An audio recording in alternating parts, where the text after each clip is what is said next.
Assalamualaikum warahmatullahi wabarakatuh. Shalom, Om Swastiastu, Nama Budaya, Salam Kebajikan. Tabik pun. Perkenalkan, kami dari kelompok tugas besar literasi data dan intelijen artificial dari kelas L2 dengan topik sistem tenaga atau load forecasting dengan judul analisis dan pemodelan prediksi beban listrik menggunakan machine learning. Sebelum itu, perkenalkan anggota kelompok kami. Saya sendiri Benedict Andreksana Bulto dengan NIM 123130062. Saya Andika Prasetyagar dengan NIM 123130037. Saya Muas Moreno Silbang dengan NIM 123130008. Oke, di sini saya akan menjelaskan latar belakangnya. Energi listrik merupakan salah satu kebutuhan utama dan menunjang aktivitas sosial, ekonomi, dan industri. Pertumbuhan konsumsi energi listrik yang terus meningkat menuntut sistem tenaga listrik untuk beroperasi secara manual, efisien, dan berkelanjutan. Salah satu aspek penting dalam pengolahan sistem tenaga listrik adalah kemampuan dan memprediksi kebutuhan beban listrik secara akurat yang dikenal sebagai load forecasting. Peramalan beban listrik memiliki peran krusial dan perancangan dan pengoperasian serta sistem tenaga, mulai dari penjadwalan pembangkit, pengaturan cadangan daya atau spanning reserve, hingga pengembalian keputusan terkait eksperimen jaringan. Kesalahan dalam peramalan beban dapat mengakibatkan ketidakseimbangan antara pembangkitan dan konsumsi energi listrik yang berdampak pada penurunan efisiensi operasional, meningkatnya biaya pembangkitan, serta berkurangnya keandalan sistem. Sering dengan berkembangnya teknologi komputasi, pendekatan berbasis artificial intelligence atau AI dan machine learning semakin banyak diterapkan dalam peramalan beban listrik. Metode ini memiliki keunggulan dalam mempelajari pola kompleks dan hubungan non-linear dari data historis, khususnya pada data berbasis deret waktu atau time series. Dengan memanfaatkan data histori beban listrik, model machine learning dapat menghasilkan prediksi yang lebih adaptif dibandingkan metode konvensional. Langsung lanjut kita ke dasar teori. Dasar teorinya ada 4. Yang pertama itu sistem tenaga listrik dan peran peramalan beban. Sistem ini tenaga listrik ini merupakan sistem terintegrasi yang mencakup pembangkitan, transmisi, distribusi, dan konsumsi energi listrik yang harus dijaga keseimbangannya secara kontinu agar tetap andal dan stabil. Yang kedua itu karakteristik data beban listrik berbasis deret waktu. Data beban listrik ini umumnya berbentuk deret waktu yang memiliki pola harian, mingguan, dan tahunan, serta dipengaruhi oleh aktivitas manusia dan faktor eksternal.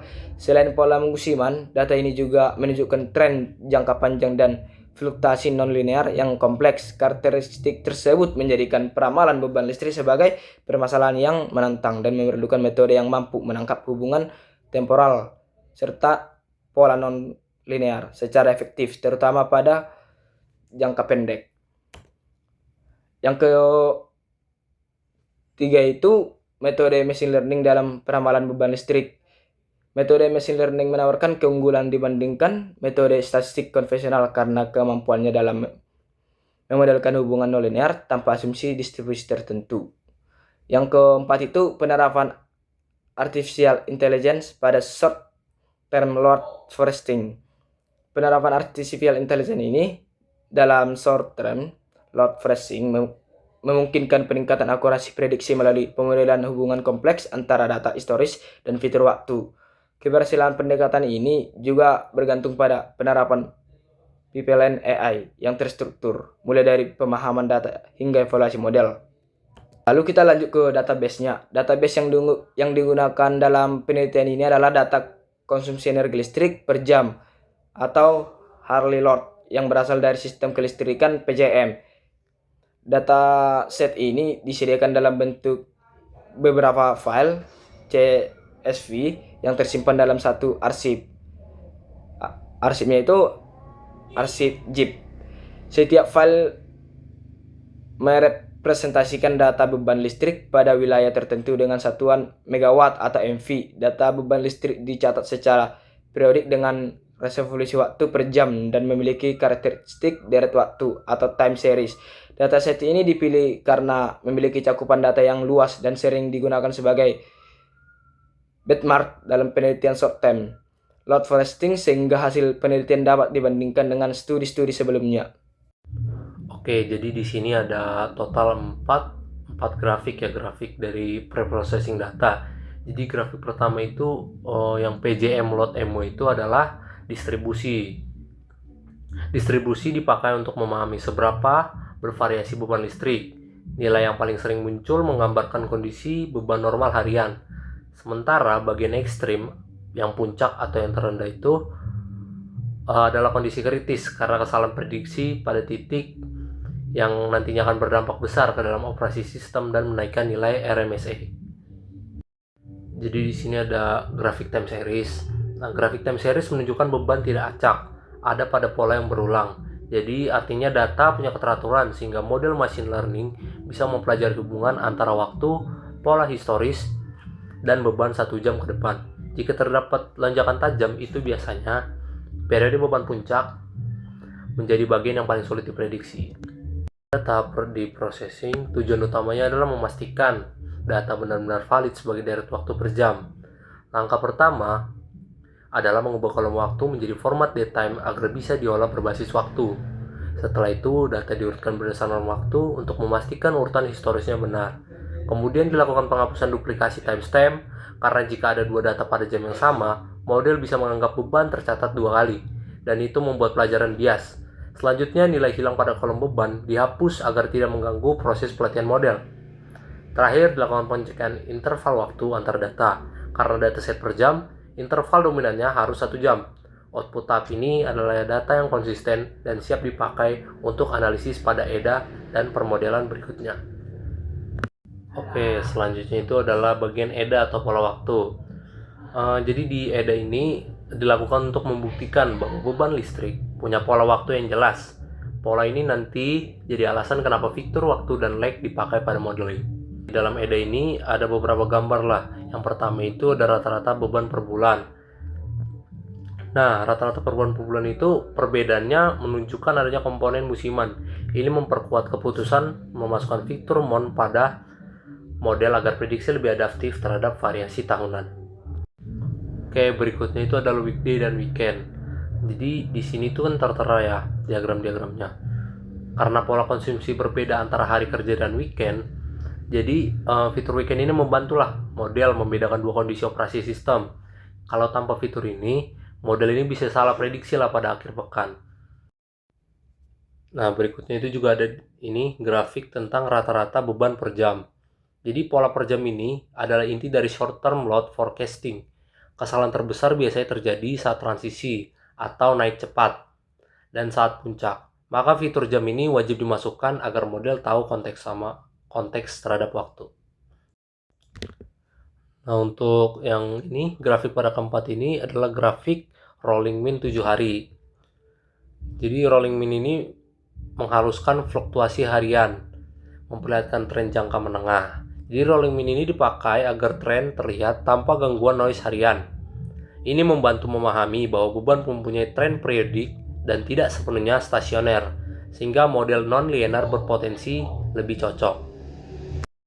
Nah, untuk EDA selanjutnya itu ada yang namanya time series beban. Jadi di time series beban ini menegaskan lah bahwa beban itu memiliki struktur berulang. Karena itu permodelan prediksi 1 jam ke depan dilakukan dengan menggabungkan fitur waktu dan histori beban, atau bisa disebut lag. Ada hasil evaluasi dan model. Jadi hasil evaluasi menunjukkan kalau yang tertera di grafik tersebut random forest paling unggul karena mampu menangkap hubungan non-linear dan interaksi fitur waktu tambah lag linear. Linear regression terbatas karena asumsi linear, sedangkan baseline terlalu sederhana. Lalu di sini juga tertera tentang tabel prediksi versus aktual. Nah, di grafik ini membuktikan bahwa secara visual random forest paling konsisten. Ini penting dijelaskan karena beban puncak adalah kondisi kritis. Jika prediksi meleset, operator bisa salah menentukan cadangan atau penjadwalan pembangkit. Nah, selanjutnya mungkin ada ketiga lah, ada 3 data diagram garis terkait distribusi MAE, distribusi RMSE, dan distribusi MAPE. Jadi distribusi yang errornya lebih kecil, model itu lebih stabil, dan RMSE lebih menonjol jika banyak error ekstrem. MAE menggambarkan rata-rata error absolut, RMSE memperbesar penalti error ekstrim, dan MAPE menunjukkan error relatif dalam bentuk persen. Model terbaik biasanya mempunyai MAE kecil, RMS-nya kecil, dan MAPE kecil sekaligus. Dan ini konsisten dengan yang namanya random forest tadi. Lalu berikutnya ini ada juga namanya distribusi kategorial. Nah, di distribusi kategorial ini dipakai supaya evaluasi mudah dibaca. Karena seberapa sering model membuat kesalahan, maupun itu kecil ataupun besar, semakin banyak di kategori kecil semakin dapat diandalkan untuk operasi harian. Berdasarkan hasil penelitian analisis yang dilakukan, dapat disimpulkan bahwa pendekatan artificial intelligence berbasis machine learning terbukti efektif untuk peramalan beban listrik jangka pendek pada sistem tenaga listrik. Melalui analisis data beban listrik PJM, pola waktu harian, mingguan, dan musiman dapat dimanfaatkan dengan baik melalui proses EDA, pre-processing, dan fitur engineering. Berdasarkan evaluasi menggunakan MAE, RMSE, dan MAPE, model random forest regressor menunjukkan performa terbaik dibandingkan model pembanding karena mampu menangkap hubungan non-linear pada data. Secara keseluruhan, pipeline AI yang terstruktur berhasil menghasilkan sistem peramalan yang akurat dan andal untuk mendukung perencanaan operasi dan pengelolaan cadangan daya. Kali ini saya akan menjelaskan simulasi codingan untuk studi kasus sistem tenaga load forecasting dengan judul Analisis dan Pemodelan Prediksi Beban Listrik menggunakan Sistem Tenaga Listrik. Oke. Di mana penjelasan yang akan saya jelaskan ini akan dibagi secara session per session sesuai alur pengerjaan, mulai dari persiapan, pemrosesan data, analisis, pemodelan, sampai evaluasi hasil. Yang pertama itu ada persiapan environment. Itu tuh ada di import sama install. Dimana pada session pertama ini akan menyiapkan lingkungan kerja di Google Colab.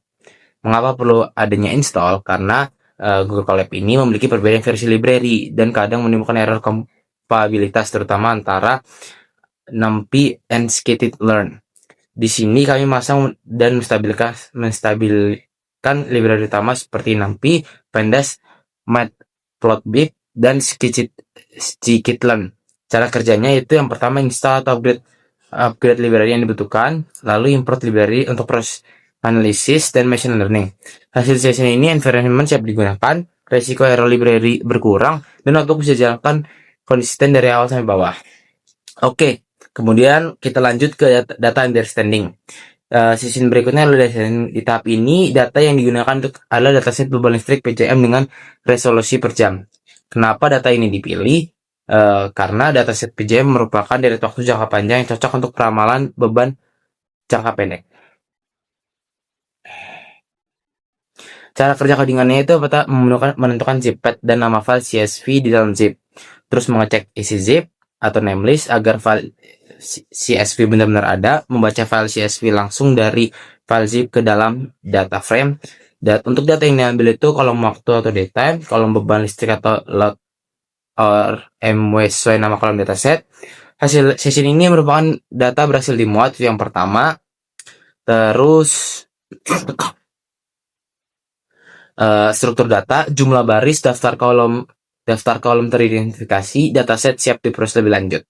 Yang lanjutnya itu yang kedua itu ada pre-processing. Session kedua di mana session ini adalah untuk memastikan data mempresentasikan kondisi visi sistem tenaga secara konsisten. Kenapa pre-processing ini perlu ada? Karena peramalan beban sangat sensitif terhadap kesalahan pencatatan. Duplikasi atau missing value dapat membuat model salah belajar pola beban. Cara kerja codingan itu konversi kolom waktu menjadi format data. Yang kedua, mengurutkan data berdasarkan waktu. Yang ketiga, menghapus data duplikat dan nilai hilang. Yang keempat itu mengecek interval waktu atau time delta untuk memastikan dominan 1 jam. Hasil dari precision ini adalah data menjadi bersih dan urut. Interval waktu dominan 1 jam sesuai STLV. Yang ketiga itu dataset siap dianalisis melalui EDA. Session yang ketiga itu adalah EDA atau Exploratory Data Analysis. Kenapa perlu adanya EDA? Karena supaya kita tahu pola apa yang ada di data dan fitur apa yang harus dibuat. Ini menjadi dasar pemilihan model dan feature engineering. Cara kerja codingan itu yang pertama itu plot deret waktu beban listrik untuk blade frekuensi. Yang kedua, menggunakan rolling model untuk melihat tren jangka menengah. Yang ketiga, menganalisis pola berdasarkan Satu, jumlah atau pola harian. Yang kedua, hari dalam minggu dan weekend dalam kurung pola mingguan. Yang ketiga itu bulan atau pola musiman. Hasil daripada EDA ini merupakan pertama, beban yang menunjukkan pola harian. Rendah dini hari, naik pagi siang, puncak jam aktivitas. Yang kedua itu hari kerja cenderung lebih tinggi dari akhir pekan. Yang ketiga itu ada indikasi pola musiman tahunan. Yang keempat itu data bersifat nonlinear sehingga model nonlinear berpotensi lebih baik. Kita lanjut ke sesi selanjutnya itu session 4, di mana ini ada feature engineering dan split time base. Yang pertama saya jelaskan feature engineering dulu. Kenapa bagian codingan ini menggunakan fitur waktu plus light? Yang pertama karena beban listrik memiliki ketergantungan kuat pada waktu, jam, harian, dan bulan. Dan juga nilai historis atau beban sebelumnya. Cara kerja codingan berikut merupakan membuat fitur waktu dari daytime, dimana kita lihat ini buat fitur waktu ya kan, data hour, data day of week, is weekend, month. Nah ini di situ kita membuat fitur waktu. Yang kedua itu membuat lag feature. Yang pertama itu ada lag 1, lag 24, lag 16 itu merupakan 1 jam sebelumnya, 1 jam sebelumnya. Terus untuk lag 24 itu 1 hari sebelumnya yang merupakan 24 jam, 1 minggu sebelumnya itu 168 jam juga. Yang ketiga itu membuat target Y untuk periode 1 jam ke depan atau one step ahead. Ini mana data Y sama data target call dikali shift dalam kurung -1. Oke. Lanjutnya itu hasil dari session ini merupakan terdapat dataset fitur X dan target Y, data siap untuk training dan testing, fitur merepresentasikan pola periodik plus ketergantungan temporal. Yang session di sini kan ada session split time base juga, di mana pada saya jelaskan dulu split time base ini kenapa perlu adanya. Karena forecasting harus memprediksi masa depan berdasarkan masa lalu. Jika split acak terjadi data leak dan hasil evaluasi menjadi tidak realistis. Cara kerja codingan itu 70% untuk training, 5% untuk validasi, 15% untuk validasi, 15% untuk testing. Hasil dari session ini adalah X-train, Y-train, dan X-test, Y-test terbentuk. Dan kedua menjadi evaluasi menjadi lebih realistis sesuai kondisi operasi sistem tenaga. Terus nih, ini hasilnya. Ini kan seperti yang tadi saya bilang, split time base. Ini X-train, Y-train. Hasilnya itu merupakan X-train, Y-train juga. X-trainnya seperti ini, Y-trainnya seperti ini. Lanjut ke sesi 5 berarti ya, di mana modeling digunakan itu pertama ada baseline naive karena membanding minimum prediksi menggunakan nilai historis. Yang kedua itu ada linear regression, model sederhana untuk melihat kemampuan umum linear. Yang ketiga random forest regressor, model ensemble yang menangkap hubungan linear. Cara kerja codingan itu pertama melatih model dengan data trend. Oke. Di sini. Nah, ini dia. Menghasilkan prediksi pada dataset ini. Terus hasil dari prediksi ini semua model menghasilkan output prediksi siap dievaluasi menggunakan metric error. Nah, ini dia. Ini kan tadi mulai dari EDA, terus mulai dari feature engineering, split time base, itu dimasukkan semualah ke modeling ini. Jadi kita bisa dapat nih aktualnya berapa, ya kan? Nah, seperti ini. Dan yang terakhir itu simpan model terbaik itu evaluasi model, di mana sesi ini adalah evaluasi pada tahap metrik yang digunakan adalah MAE, RMSE, MAP, di mana MAE ini rata-rata kesalahan absolut, RMSE menekan kesalahan besar, MPE kesalahan relatif dalam persen. Nah, inilah Explorer Forest. Cara kerja codingan itu menghitung MAE, RMSE, MAP. Hasil evaluasi utama itu random forest memberikan error terendah. Nih, kita bisa lihat nih random forest kan, base model safe ini. Nah, terus prediksi lebih mengikuti pola aktual, terutama saat fluktuasi tinggi, baseline paling tinggi error. Linear regression lebih baik dari baseline tapi kalah dari random forest. Oke, sebagai kesimpulan dari saya, karena daripada hasil simulasi ini, model terbaik pada studi ini adalah random forest regressor karena mampu menangkap hubungan nonlinear pada data beban listrik. gitu. Jadi daripada tadi kan kita ada lihat nih di modelingnya. Di sini ada baseline naive, linear regression, random forest dari kita percobaan itu ya paling bagus ada di random forest guys karena mau menangkap hubungan nonlinear pada tabungan listrik begitu. Baik, begitu saja hasil simulasi codingan berikut ini. Jika ada salah kata mohon maaf. Saya tutup, terima kasih. Sekian dari presentasi kami. Bila ada salah kata mohon maaf. Wassalamualaikum warahmatullahi wabarakatuh.